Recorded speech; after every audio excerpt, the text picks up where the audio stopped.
Let's get it on then, shall we? Mwah.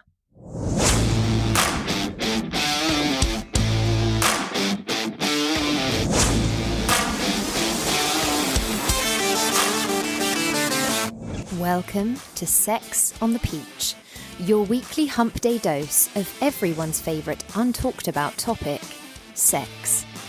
Let's get honest, let's get open, let's get comfortable, and let's get into this week's show. Friends, lovers, listeners, happy Wednesday, happy hump day, and happy Sex on the Peach day.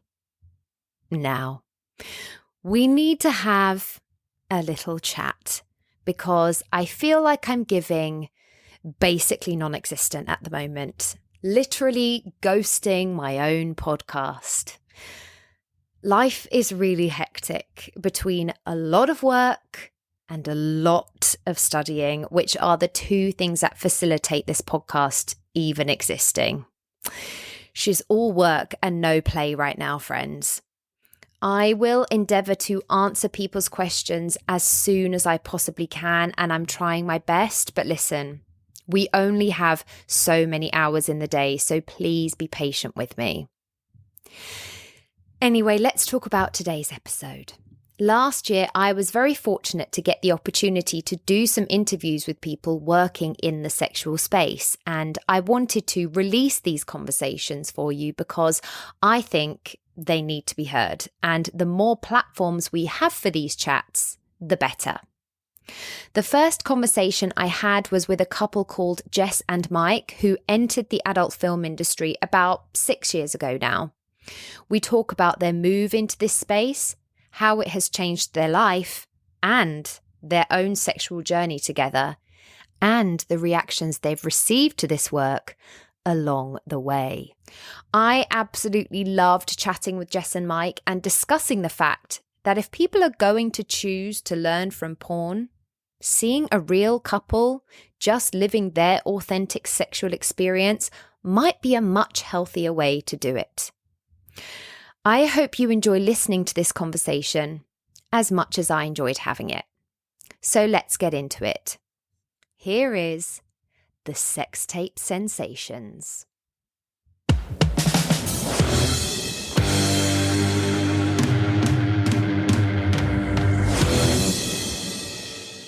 Jess and Mike, I'm so excited to talk with you today. We're excited to be here, aren't we? Yeah. So I guess we can just get straight into it. You make adult film content together. Yeah. And I would love to know what sort of brought you into that space. So it was your idea, really, wasn't it? Yeah, we were working quite hard with our own jobs. We were both self-employed, and we had I was in hospitality doing events, and you were doing semi-permanent makeup. So we were very client-facing roles, and we were just busy all the time. Yeah. So every single weekend, I was out every night, and you was out all day. In the day I'd work, and it was just. We were just passing our ships for the night, weren't we? Yeah, we had no time to spend with friends and family because my year would be booked out a year in advance. My months would be booked out a year in advance. But you'd have to take the kids to work with you. Yeah, we'd taken them to wedding venues or corporate events. On a Saturday as well. And it just wasn't for us, it was just not the life that we wanted to give them. Sure. So I'd seen that we was always proactive in looking for ways to earn more money so that we didn't have to take every single job that came our way with our other jobs. And I'd seen that if we uploaded content onto Pornhub, they would pay you like YouTube, so you would get a portion of ad revenue. Right, okay. So I just suggested to Jess, I said, do you fancy doing it? And I was like, yeah, give it a go. So that was it, really. We spoke about it for a bit, and then we decided to make our first video. Yeah, make the first one, and it was terrible. Yeah, it wasn't great. You just forget that you've got to be filming, and you just crack on with a job at hand. He was just excited that we was going to have sex. Yeah. The video was just everywhere. I don't think we saw any body parts. No, he was just really way too excited. Rubbish content in terms of what we put out now, but so we made another one, didn't we? Yeah, and then we just uploaded it, and in my head that I just thought if we could make the mortgage payment, which was £600 a month, it would be mortgage free. And And just, very quickly it just became obvious that that it was going to be bigger than we could earn more than that. Be. And I didn't even want to leave our jobs at first, did I? We didn't want to put the pressure on like just having sex. That's what always scared us, didn't it? Right at the beginning. Yeah. But we just thought we'd risk it. I was going to say that how was like the setup of that first video, but you just were holding the phone or holding the phone. Not even a tripod inside. No tripod, no lighting, no nothing, equipment. no nothing. Because we'd gone shopping, and was out shopping. Was like, we've got to just do it. Let's just make the video. So literally, like, right, come, let's go home. We had to drive back. We was really excited. He got the camera out and that was made the video. I love that, but now you have left your jobs. Yeah. And it's become your way of life. And that's amazing that it did go in that direction. But how did it feel to finally make the chop and be like, we're gonna do this full time? Like, that's what we're gonna do. COVID really was our like stopping point, wasn't it, really? Well, I'd stopped just before COVID, hadn't I? You'd stopped in September 2019 because you didn't, although you liked your job, you didn't want to be doing that forever. No, I was actually really like depressed in my job. Okay. So it was like the idea of me getting out first was like the right decision, wasn't it? Yeah. So, and then mine was like slowing down towards Christmas anyway, because like wedding season's over and you get the corporate events over Christmas. But at that point I wasn't taking everything. I was just like happy to sit back and just have whatever came in. But lockdown hit in beginning of the 2020 and that was a real straight away gone. Oh, right, okay. Yeah, you can't host events when COVID was about. You can't do the beauty, makeup. So that was a real driving force to say, well, we've got to do this now full time. So, but thankfully we just rode a wave at that point because everyone was at home on furlough with nothing to do other than have a wank. Do you know what I mean? So they were just surfing the internet looking for porn. So thankfully we were there first and foremost. And was it Pornhub that sort of skyrocketed it, or was it moving on to OnlyFans? Because I know obviously that just went wild, obviously during lockdown. I think like that was a platform that just spiraled in a way that none of us ever saw coming. But also it means that like people have been able to make wages that they never saw coming. Like I think it's a great thing that people have more autonomy over their finances and the way that they can tie that to like their sex lives. Like I think that's a great thing. But what was your sort of journey with that? Did you stick with Pornhub for a bit, or Pornhub? It's like starting YouTube and making a YouTube channel. You've got to grow it. So with the first month on Pornhub, we only made $3. Okay. And Pornhub don't pay you out until and Pornhub don't pay you out until you reach $100. So we actually didn't get any money from Pornhub until about May of 2019. We started in 2018. So we got into webcamming. We decided to we'll do webcamming, try and sort of get some income that way, and then that sort of took off really well as well.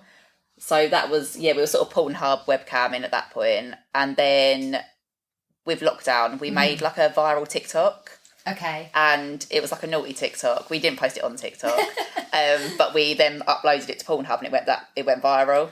So that was our real within Pornhub, it went viral. Yeah, so that got so like cool. 14 odd million views.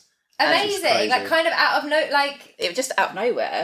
It was just I posted it and it just was going up and up and up. And I was like, oh my god, we're actually going to go viral with this one. Yeah, and then I think that there is something to be said though with feeling like you are part of a relatable sex life. You know what I mean? Like I think there is so much porn out there that people, especially because sex education is so crap, people watch porn and that can be their sex education. Yeah. I think there's so much sex out there on porn sites that seems so unattainable and sort of unrealistic that I think there's like something so great to be said for actually watching an established couple have sex with each other and explore their sex life together.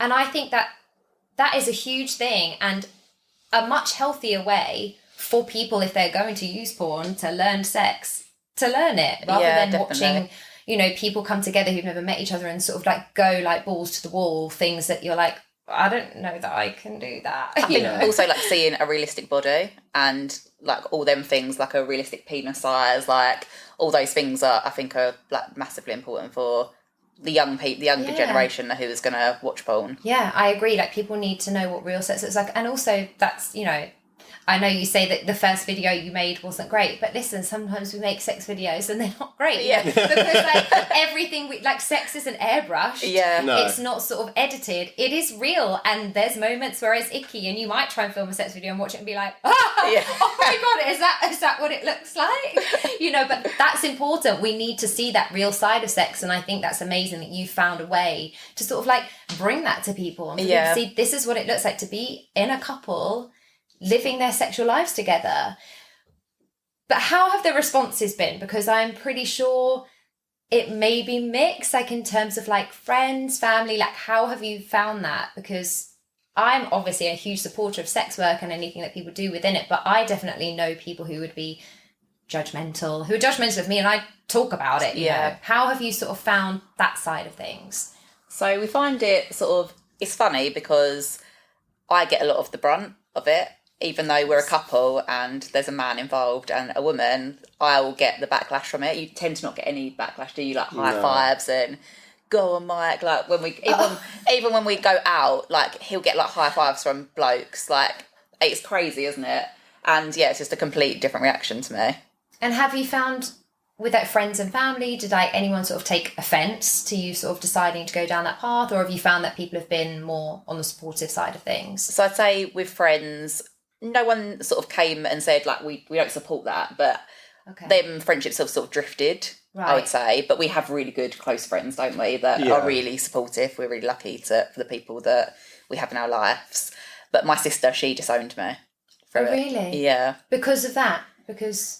Yeah, pretty much didn't want it. Well, she said that she didn't want it around her children. Not that we was going to have sex around her children. They were at that You're time. like, we're actually bringing a live show to the house. Shame. Come on, guys, let's all watch it. But they were at the time. They were like 1 and 5 months old. So again, it's like they live an hour and a half away, an hour and 45 minutes away. They still wouldn't know now. Do you know what I mean? Like we've not spoke for 4 years, maybe a bit longer. 4 years. 4 years, and they're still like babies. Yeah. Like I don't know. It was. What did she think her 1-year-old was going to log on to OnlyFans? Yeah, I don't know. So maybe. How did that feel though? I mean, I know that obviously it's a few years past now, but how does that feel? Mine and her relationship wasn't great anyway. Okay. So I was sort of at that point ready to just go, do you know what? Because she said to me, come back, we can talk again once you've stopped doing it. And I thought, no, you're not telling me that we can talk when I've stopped doing it. And yeah, I'm over it. She was happy at the start when she found out, and it was, I'll support you no matter what. And then suddenly, like a month later, it was just a completely different story. And we were just a bit shocked by it, weren't we? It was just well, as you said, like your relationship hasn't been that great. No, to be fair, anyway. So it wasn't a complete shock, but it just is what it is. Public. Yeah. Then she wasn't disapproving, and your family's been. My mum's really good. Your family's been really good. Your mum and your dad's. Yeah, they all. I actually didn't tell them to start with, but 4 days before Christmas, a year into us doing it, my mum, dad, brother and sister all got an anonymous email with all the Pornhub links, OnlyFans links, and saying, this is Mike is a disgrace to your family, blah, blah, blah, blah, blah. And they sent that 4 days before Christmas, and we were going round their house the next day to have like a pre-Christmas dinner with everybody. Sure. And we didn't know they all got that email.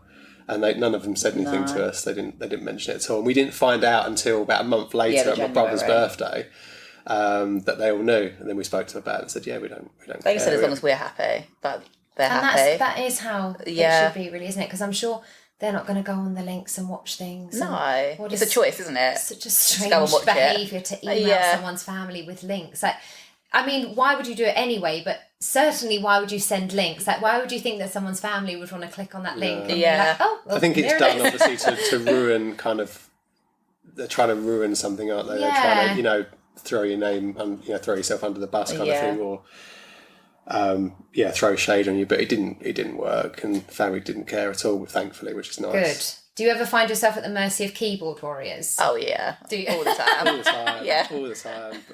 Even on the way here. It's just FIFA. It's more of a fact now. To be fair, it's nothing that we haven't heard. It's nothing it's all the same comments, and it's always from hidden, faceless profiles with usernames. Do you know what I mean? So it's not like their comments mean absolutely nothing. So it doesn't bother us. It's mainly like social media, like TikTok and things like that. We find that's where the real trolls. Yeah. Like on a Pornhub video, they're just enjoying it. They're not ready to troll. No one's going on Pornhub to troll people. Yeah. Like, otherwise, you're just on the wrong side. Yeah. That's people are not some here. Serious issues in life, haven't you, if you're doing that? Like, unless that's what they get off on. Yeah. Even on the way here, someone just wrote slag. Oh, right, okay. So it's really just childish. Yeah. It's just embarrassing. Even, I mean, just from talking about it, I constantly get comments from people saying, like, low-value woman, and I'm like, okay. Yeah. And what do you expect back from that? Do you know what I mean? Like, I'm not going to go, oh, you know what, you're right, I'm going to stop doing this then. Yeah. Like, it's just so...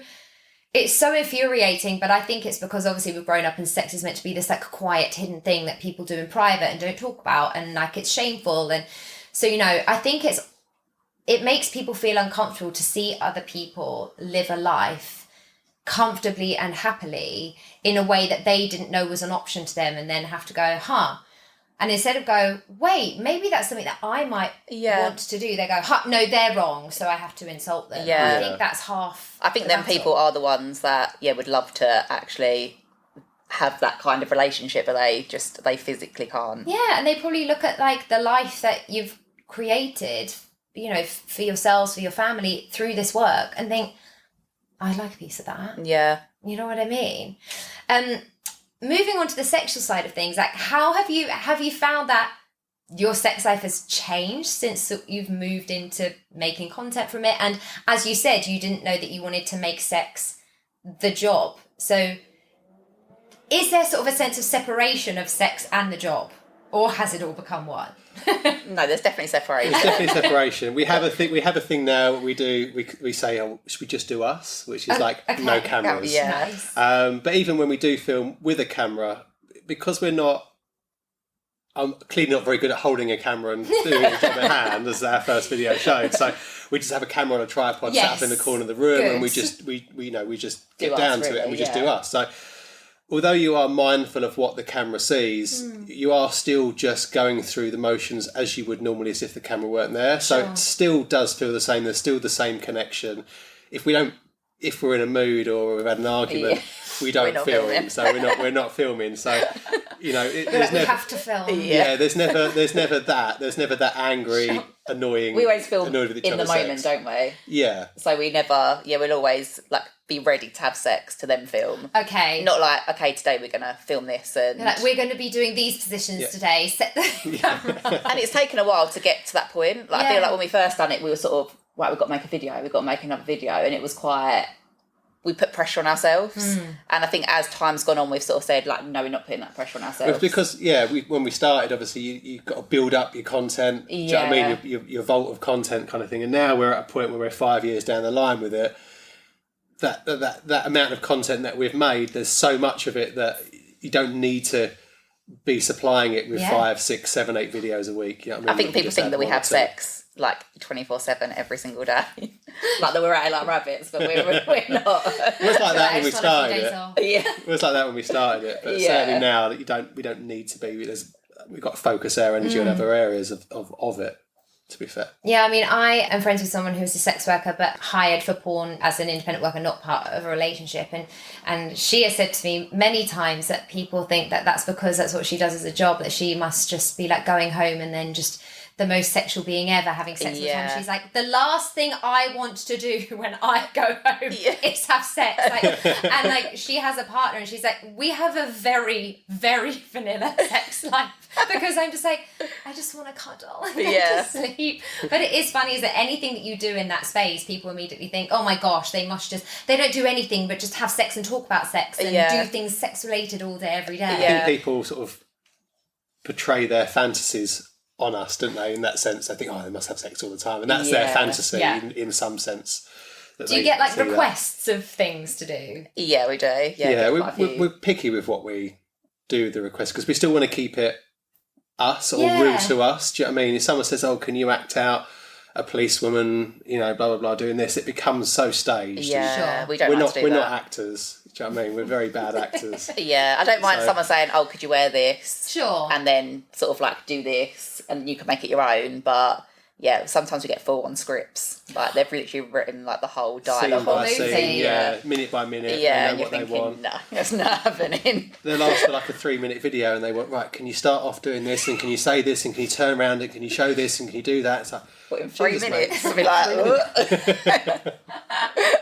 Do you ever get some requests that you're like, oh? Yeah. Yeah, we get some strange ones, don't we? Yeah. I got asked to be dressed up as, like, Froze Elsa. Oh, right, okay. And then masturbate to let her go. So someone's got a Disney kink. Yeah. I mean, we Yeah. can't kink shame, but maybe just do it yourself. Do you know what I mean? Like, don't ask someone else to do it for you. I was like, no, I can't do that either. It's just weird. How obviously you've got two children? Yeah, 2 children. And sort of, are they aware yet? Have you had those conversations? How do you plan to have those conversations? I guess it's something they might face at school at some point. Like, how has everything in that sort of area been? I suppose it's also a space to be like, you know, for when your kids are older, how to feel empowered sexually. And I think that's an amazing thing. But whilst they're sort of young, how do you sort of find everything surrounding that?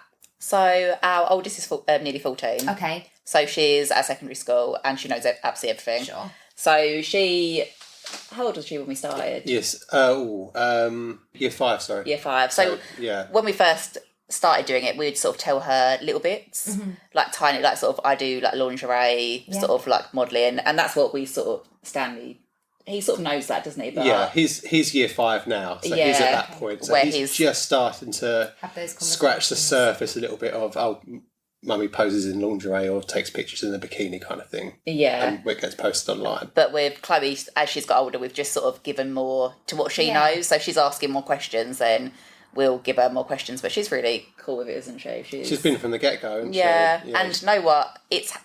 People always say that they're going to get bullied. Right, okay. Like, that's a huge, like, troll thing. Oh, your kid's going to get bullied. They're going to have mental health issues.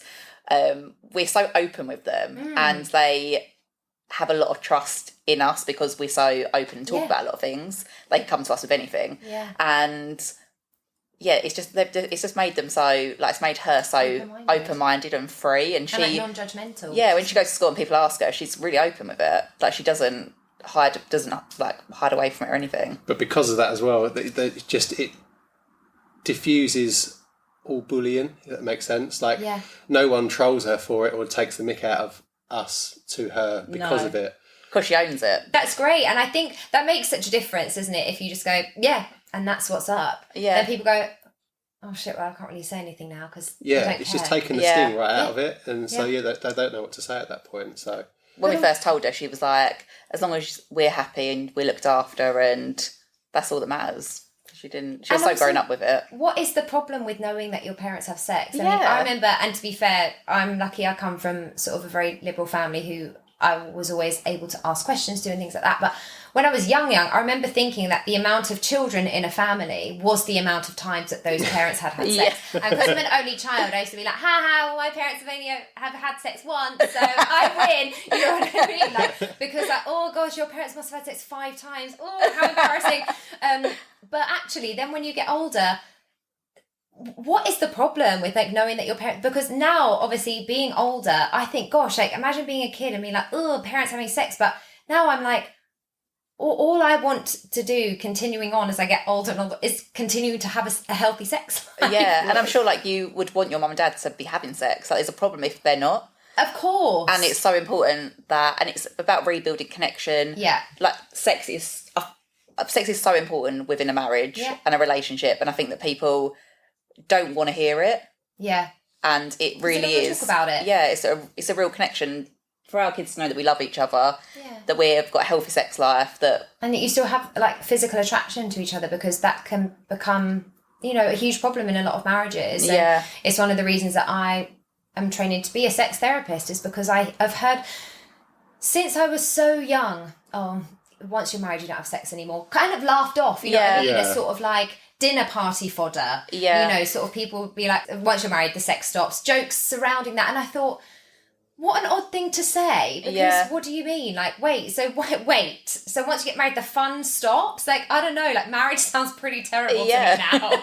And it's just become such a thing and people aren't addressing that. It's such a huge way of connecting with each other. I think it's a hugely, hugely healthy thing, and a great thing for kids to know that their parents are having healthy sex lives themselves, and also, you know, going to, when the time is right, empower them to have a healthy sex life. And if those channels of communication are open, you're more likely to have those conversations with them about them entering their own sexual journey, being able to make sure they know about safety, consent, communication. Yeah. Like, surely that's really opened up amazing. Yeah, I think it also helps them, as I think you touched on it as well, like where it shows them a healthy relationship, like and a loving relationship. You know what I mean? Because obviously you want them to go on and have healthy relationships and form good relationships with their partners in the future. And if we're arguing with each other and, you know, fighting or not in love with each other, it gives them the wrong impression of what a relationship looks like. Whereas, and then they're more likely to get into a bad relationship if they're seeing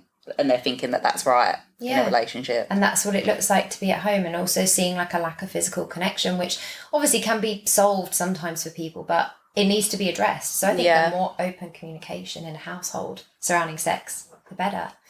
So in terms of moving forward sexually, do you feel like it's opened more doors for you, like in your sex life? Do you feel like you're trying things that you might not have before? Or do you feel like it's just evolved naturally as your sex life would have anyway? I don't think if we hadn't been in this industry, we would have nowhere near done the things we've done. No, I think it's definitely opened us up to a lot more. Some of it probably would have been organically evolved into, but then, some of it we definitely wouldn't have done had it not been for this industry. So when we first started getting into it, we had a dinner date, didn't we? And we was talking about like spicing our relationship up. Mm-hmm. Yeah, this is before we did anything at all. Right, okay. Yeah. So filming was one of those things we thought, you know, we could spice it up by filming. So that sort of, I suppose, we've always been interested in spicing our relationship. There was three things that come up, wasn't there? Do you remember the three things? Yeah. So it was obviously filming it, anal, and a threesome. Yeah. And I mentioned the threesome. And I went, oh, no. Just went completely inwards, and that was it, almost dinner over. Yeah. I'm going to bed. Yeah. And Luke can even like handle that conversation. And now we've literally had threesomes and foursomes. Yeah, couple swap. Yeah. Wow. Okay, so it's like even like opened your relationship up in that respect as well. How have you found that? Yeah, really good. It's been interesting, isn't it? Yeah. It's been interesting. Good experiences all round, to be honest. Yeah, can't complain. I think as well, because we done webcamming, I would see other couples bringing a female in. Sure. So I'd never have watched it either if we hadn't done the job that we do. Like, wouldn't have even been something that I really considered. And then I'd see strong relationships bring in girls, and I'd think, they're a really strong couple, and they've brung in someone else. Like, we could do that. And I've always been like bisexual and like thought about them things. And I said to you, didn't I? Oh, should we give it a go? Yeah. And he was, yeah. You flipped the switch and you're like, okay, maybe. How was the first time trying it? I cried. Really? Okay. Yeah. It was like, I felt like I was just doing something wrong. Uh-huh. Like, I felt like it was, as much as like I enjoyed it, I felt guilty. Right. It was really strange. It was really bizarre. That is so interesting. But the second time we done it was really good, wasn't it? I think it was just getting over that initial like shock. Of course. Because how long had you sort of been, obviously, like just the two of you by that point? So that was 2021. Mm-hmm. So we'd been together for 9 years at that point. Yeah. 9 years. Yeah, so like only sort of knowing one other person's body and all of that stuff, like 9 years is a long time. And then all of a sudden having the introduction of someone else, not only to get used to, but also with your partner as well. Like, it's a bit of a shock to the system. Yeah, definitely. So, and I think because you're so hardwired to think seeing your partner with somebody else is wrong. Like, yeah, of course. It's always seen as like that's so taboo, so shameful. It's the wrong thing. So it's very hard to, when you're in that moment for the very first time, although you can sort of have those pep talks with yourself beforehand about, it's just fine, we're going into this together, it's all going to be all right. But when you get down to it, suddenly it's hard to turn those thoughts off. It's like, actually, is this right or is this wrong? Yeah. So, when we first did the threesome with Precious, like you felt like that, and then when we did the couple swap, I felt a little bit like that as well. Right. Afterwards, felt like, this is strange. It's a strange thought process and feelings you have to unbox and sort of get your head around. Yeah. And in the couple swap, were you all together, or did you actually like go off separately? All together. Okay, right. Because I was going to say, I think that would feel weird being like, bye, Yeah. bye. We were waiting. Like that though. But I think sometimes we're speaking, it'd probably be easier not to be in the same room because the pressure's not on. Sure. But like when you're together, there's a lot of pressure. Yeah, there's a lot more going on than it just would normally. Because you're worrying about the situation, then you're worrying about each other, and there's a lot of emotions flying around. So you're trying to enjoy it as well at the same time, of course. And then you're thinking, should I enjoy it? Is it wrong if I enjoy it? Is he going to be annoyed with me if I'm enjoying it? Yeah, vice versa. There's a lot of getting used to with it. Yeah, that's what's crazy, isn't it? Because really, sex is about pleasure. Yeah. And it's about having a good time, and yet all we're taught is, but you can't have a good time doing this or this or this or this. If you get pleasure from this, it's wrong, and that's not good. And it's so limiting. And then when actually you open your doors and you're like, whoa, there's like a whole world of exploration out there that I didn't even know existed. I think it's been able to separate love and sex. Yes, like absolutely. They're two different things. If you go and have sex with someone who you're not in love with, it is just sex and very fun. Transactional. Yeah, exactly. Whereas when we have sex, we're emotionally connected and because we love each other. Yeah. And being able to separate those two things is important. So did you tick all the things off the list? What do we want to try? Yeah. Yeah, we have. I know you said you'd want an orgy. I didn't say I want an orgy. That wasn't like I want an orgy. It was. You just keep adding one more person. It was interesting. Yeah. So we watched. Keep going. We saw it, didn't we, on telly? We thought that might look like that could be something we could do. Do you know what I mean? At some point. It could be fun. Yeah. All right. Yeah. I said that.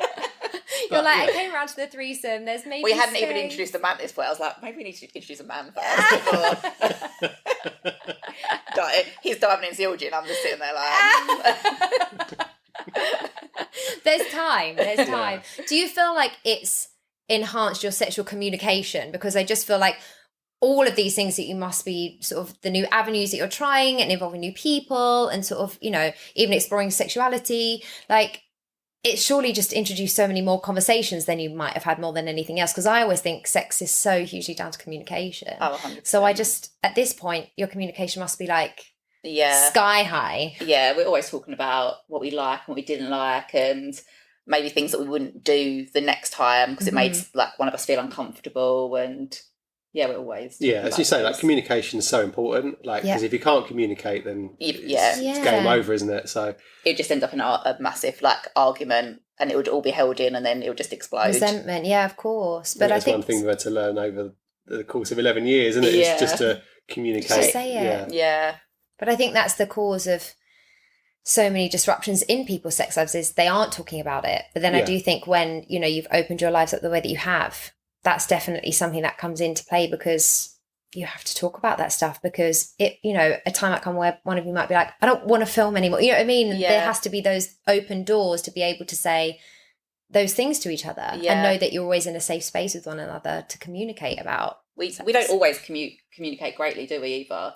No, obviously we have arguments and we have issues, but I think we do communicate well because once we get over that initial battle and we sort of calm down and the dust has settled, we can then come back and then talk and then say, right, okay, and it's not until then you realise that's it's really important to communicate even though sometimes you don't want to communicate, do you? Because sometimes you're like, oh, is it really that important? You know what I mean? I'll just let it go, but we don't let things go. I think as humans we hold on to so many things. Yeah, definitely, especially women, I think emotionally. Yeah, of course. Because as well, like even looking into it, and it's difficult to sort of gender things this day and age, but there is something to be said for like the emotional connection like women and vulva owners have to sex. Like it is slightly different, and that's not to say that straight people when they're having sex are not hugely emotionally connected to each other, but it is like scientifically slightly different, you know what I mean? So I do think we hold on to a lot of stuff, and I do think even still, as you were saying, and I think that's such an interesting thing that when you first had the threesome that you said you cried and you felt guilty, and that's something that I've not heard before, and I think it's really, really healthy for people out there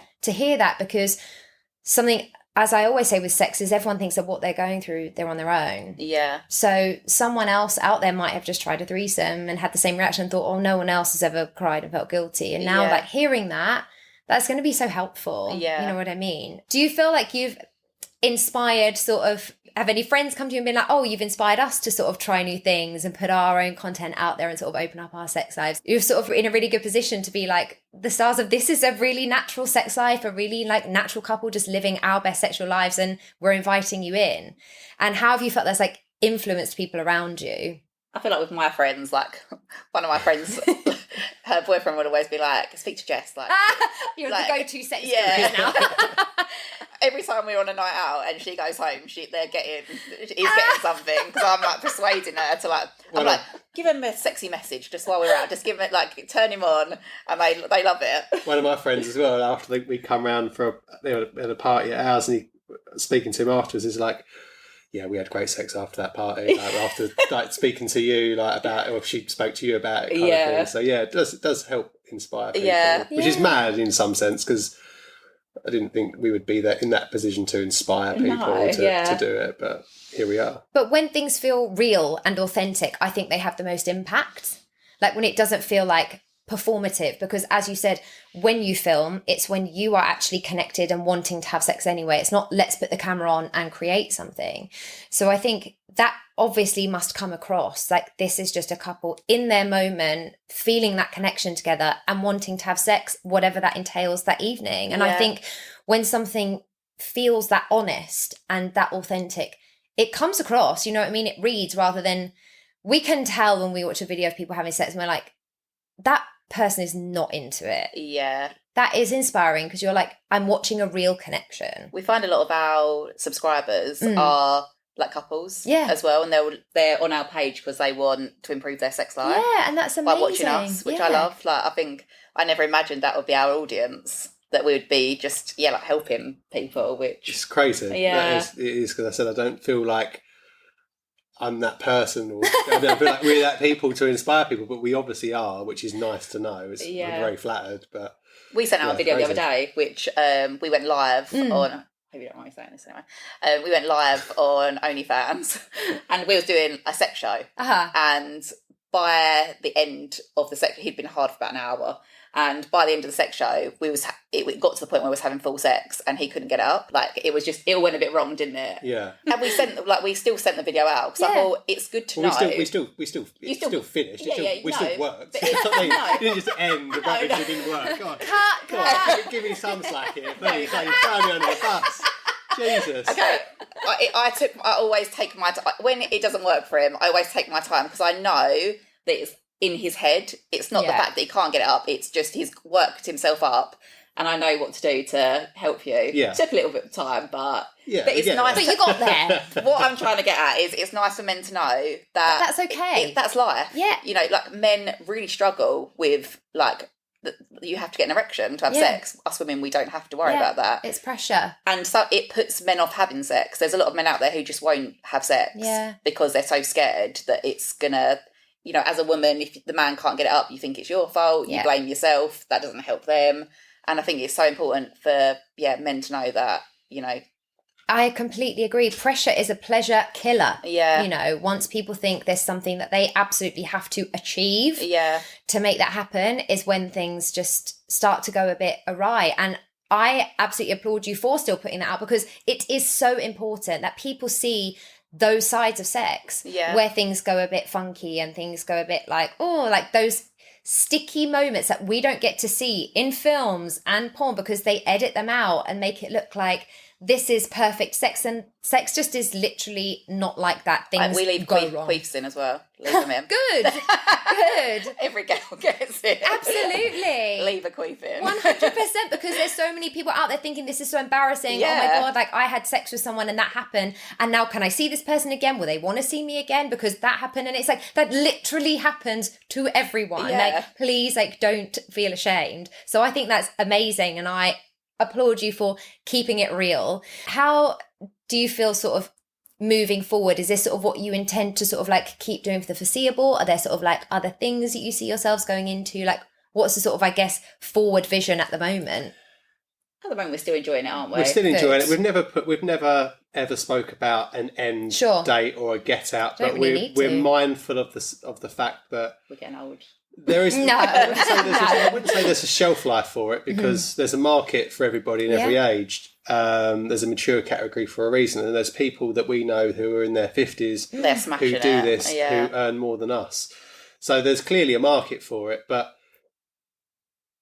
we're not naive to think that we would be doing this in our 50s. Yeah. Right. We'll just see how it goes. Yeah. But we're sort of investing our money that we earn at this point because we earn well. So it's like, well, it'd be stupid not to invest it in other areas. Future, so that you do have, if that time ever comes and we decide we don't want to do it, that we have a get out and that we are comfortable and that we are sorted for that period of time afterwards. I think whatever we do, we're always going to be within the adult industry, because I think we're so far in, we're so deep in it. I love the sex industry. I think it's brilliant. Good. I think what you do is amazing, and I think people downplay people inspiring other people in sex. They're like, what even, it's so downplayed, but sex is a huge part of any human's life in whatever way that means, whether that means they're having sex, they might be asexual, they might be queer, whatever facet you're talking about, sex impacts every single person's life in one way or another. So I think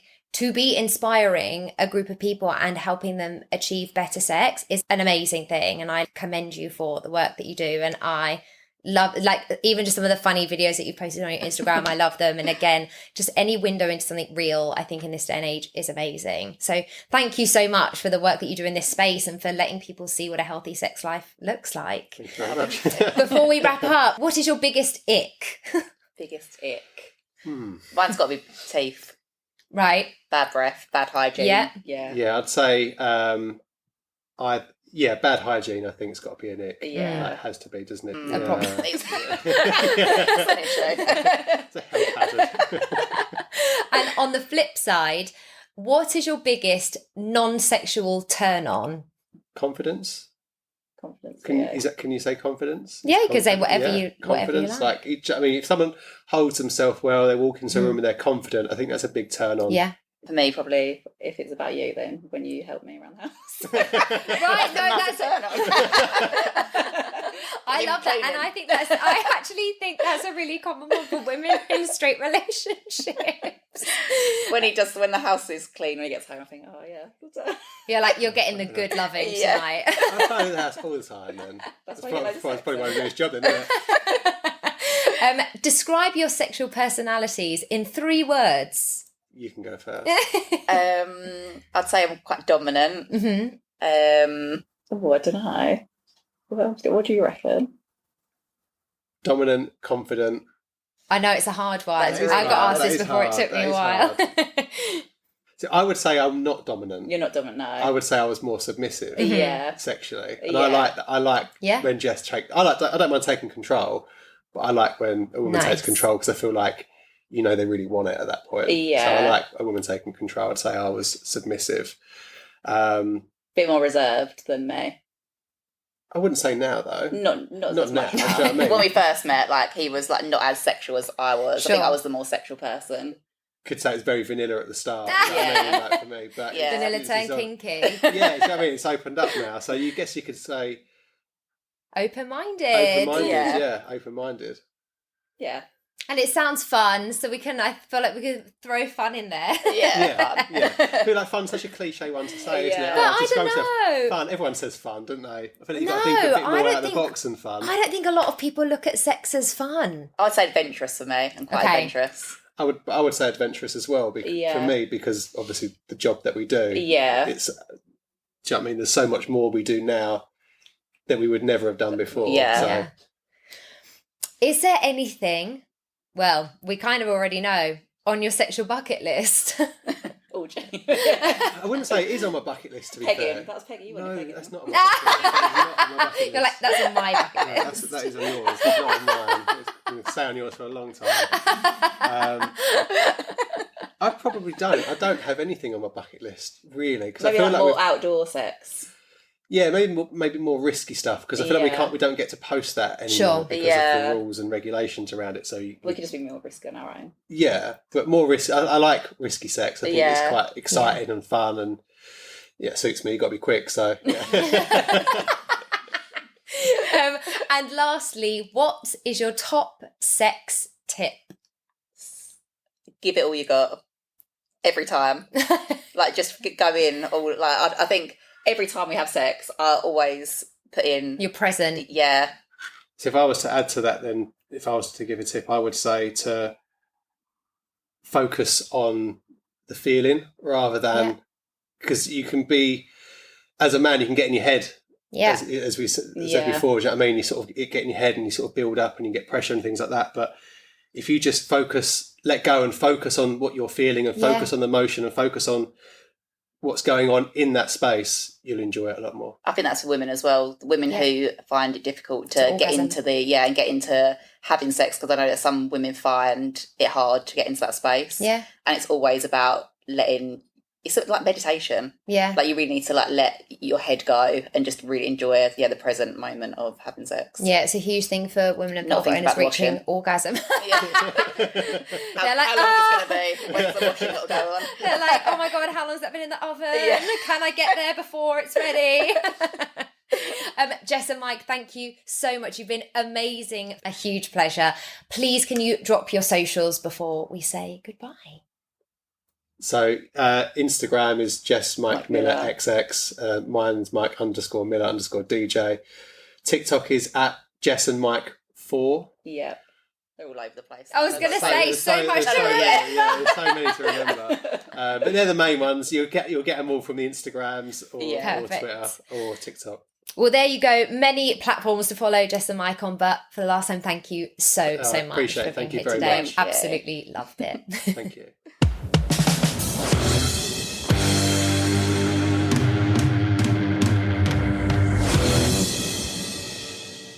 Friends, lovers, listeners, I hope you enjoyed getting a small peek into the world of Jess and Mike and what online sex work can look like in this day and age. Obviously, this is a snapshot of one couple working in this industry, and others' experiences may be very different. But I think it's so important to keep an open dialogue with those working in the sex industry and an open mind about a space that has been shamed and judged for such a long time. I hope that the online space for sex work can become a more genuine and authentic place for people to see what the more natural side of sex actually looks like, as Jess and Mike are so brilliantly demonstrating in their work together. So a huge, huge thank you to Jess and Mike for their time and their insights into a still very unspoken about world. And thank you to anyone listening too. I hope it has broadened your horizons on the topic. I will be back very soon with another fantastic conversation that I had with sex educator Shakira Scott, or Scotty Unfamous, as she is also known. But for now, thanks for coming. Thank you for tuning in to Sex on the Peach today, and I hope that you enjoyed this week's episode. You can find and follow me on Instagram, YouTube and TikTok at Sex on the Peach Cast, and you can also get in touch with me at sexonthepeachcast@gmail.com. Please do continue to like, share, subscribe, rate and review wherever you listen to your podcasts, and I'll see you next week. Love, Peach.